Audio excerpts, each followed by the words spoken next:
It was a Sunday morning, the kind where the parking lot fills up early and the coffee table in the lobby runs out before second service starts. Margaret Alcott was arranging flowers near the welcome desk when the man walked in. He wasn't dressed for church. Dark jacket, clipboard. He asked if she was the pastor's wife. She smiled and said she was. He handed her a business card and said he'd been hired by one of their longtime congregants. He had some questions about the ministry's finances. She laughed. She actually laughed. Her husband had been serving God for 11 years. Whatever this man thought he had found, he was wrong. She was still wrong 6 weeks later, but by then she had stopped laughing. Daniel Alcott had been the lead pastor of Cornerstone Fellowship for 11 years. The church seated 400 on a good Sunday. They had a food pantry, a youth program, a building fund that had been collecting donations for a new sanctuary for the past 3 years. Daniel was the kind of pastor people drove 40 minutes to hear. Warm, authoritative. The sort of man who remembered your mother's name and asked about her at exactly the right moment. Margaret had married him when she was 29. She had believed in him completely. Margaret handled the home. 3 kids, school schedules, volunteer coordination. Daniel handled the ministry finances. It had always been that way. He told her it was better to keep the administrative burden off her plate. She agreed. When he put papers in front of her, she signed them. Ministry documents, tax filings, incorporation paperwork for what he called the church's outreach foundation. She never read them closely. He was her husband. He was a man of God. The P.I.'s name was Frank Resler. He had been hired 2 months earlier by a congregant named Ruth Sims, a retired accountant who had served on the church's finance committee for 6 years before Daniel quietly dissolved the committee and took over sole oversight of the accounts. Ruth had noticed. She had asked questions. Daniel had given her answers that sounded right but didn't add up. So Ruth hired Frank, and Frank had been working quietly ever since. Frank came back the following Tuesday. This time he asked to sit down. He placed a folder on Margaret's kitchen table. Inside were incorporation documents for an entity called Cornerstone Outreach Ministries, LLC, not a nonprofit, an LLC, registered in Delaware with Margaret listed as a co-owner. She had signed the paperwork 2 years earlier. She had no memory of it. Frank told her gently that the LLC had received over $400,000 in transfers from the church's main giving account over the past 3 years. He slid another sheet across the table. It was a credit card statement. The charges were not ministry expenses. A watch, $14,000. A lease on a Mercedes registered to the LLC's address, which was a mailbox at a UPS store in a town 40 minutes away. Hotel stays, restaurants. A trip to Scottsdale that Daniel had told Margaret was a pastoral conference. She had packed his bag. She had prayed over him before he left.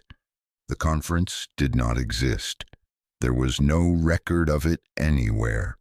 What there was a record of was a 4-night stay at a resort under Daniel's name and the name of a woman Margaret did not recognize. Margaret asked Frank how much.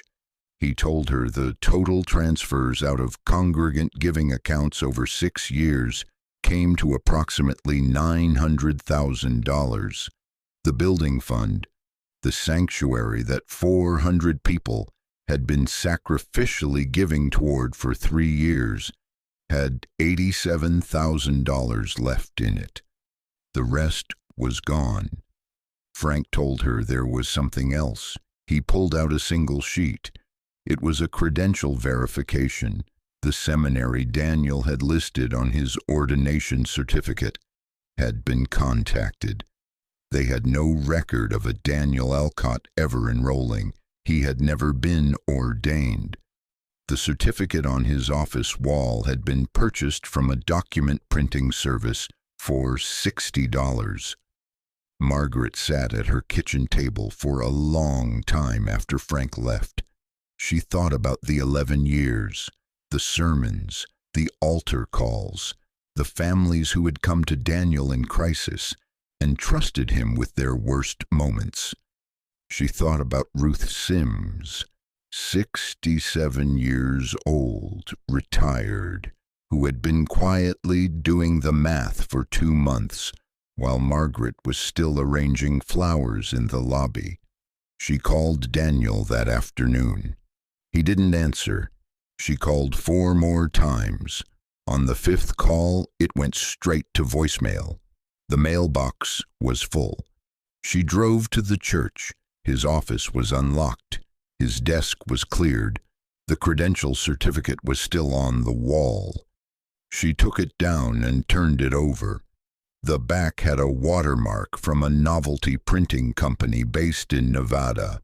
She set it on the desk face down and sat in his chair for a moment.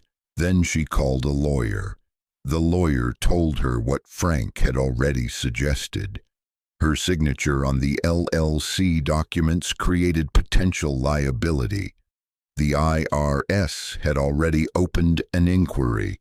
Frank's engagement had apparently crossed paths with a separate federal investigation that had been building for over a year. Daniel was not just gone. Daniel had known they were coming. The week before Ruth hired Frank, Daniel had begun quietly liquidating the LLC's remaining assets. He had been watching for this moment. He had planned his exit while standing at the pulpit every Sunday morning.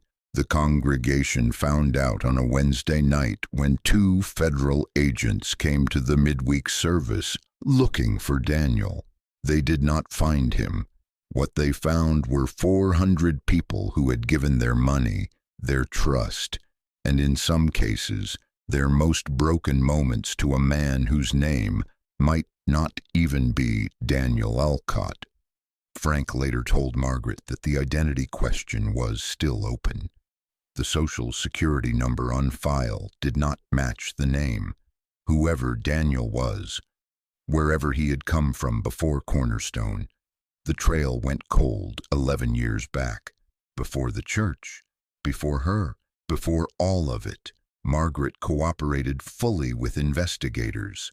The LLC liability was eventually resolved. She had not known, and the paper trail supported that.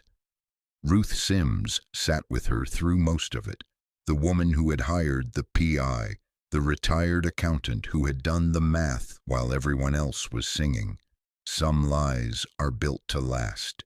Daniel Alcott, or whoever he was, built his carefully, credential by credential, signature by signature, Sunday by Sunday. He understood that trust, once given freely, rarely asks to be verified. He understood that a man with a Bible and a warm handshake can walk into almost any room and be believed. What he didn't account for was Ruth Sims, 67 years old, retired accountant, 6 years on a finance committee that he dissolved because she was paying too close attention. He should have paid closer attention to her. If this story stayed with you, subscribe. New episodes every week.